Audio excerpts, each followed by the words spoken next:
My name is Carrington Breckenridge, and today we're going to be talking from Colossians chapter 4, verses 1 through 6.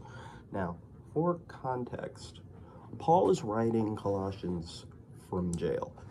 He's heard of a church in Colossae that's been struggling with a particular branch of thought that is effectively heresy, known as Gnosticism. This included worshiping angels, abstaining from worldly, just like pleasures and overall experience in life, and a bunch of things that Christ never said. So Paul writes to the church to provide some proper insight as to what Christ requires of us.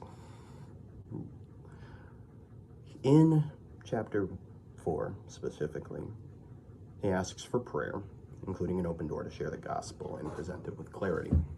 He advises believers to be wide towards unbelievers and make the most of every opportunity. He says specifically in Colossians 4 verse 6, a believer's words are to be gracious, offering assistance like the seasoning of salt, with the goal of helping others. Meaning, we as believers are supposed to add flavor to the world instead of trying to shape it in some sort of oppressive, fascist fashion.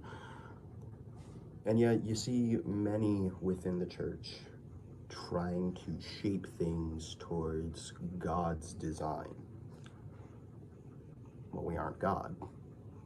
We can only guess what his design is, and he tells us not to do that.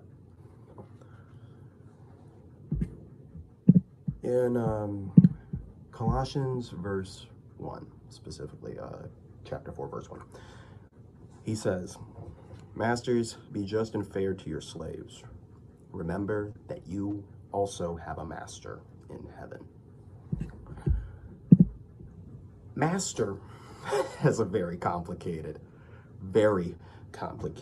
lineage as a word. It comes from the Latin adverb magis, which means more. It first appeared in the English language over 1,000 years ago, referring to people who had authority over others, whether as rulers, employers, teachers, or fathers. The word has many positive connotations, but as Americans, we know that it has many negative connotations as well. The overarching idea behind using master in this particular context is to let us as believers know that while we are to be like Christ, he will always be more than us. It's humbling, really. It's meant to humble us, but it's also supposed to keep us real, like it's supposed to keep our eyes on the prize in terms of reaching people, evangelizing to others, and spreading God's love instead of, trying to be a master of the universe. That's really all I've gathered from this particular passage and text, and that's really what I wanted to talk about. So, sorry if this is a little bit short, but that's it for me. See ya.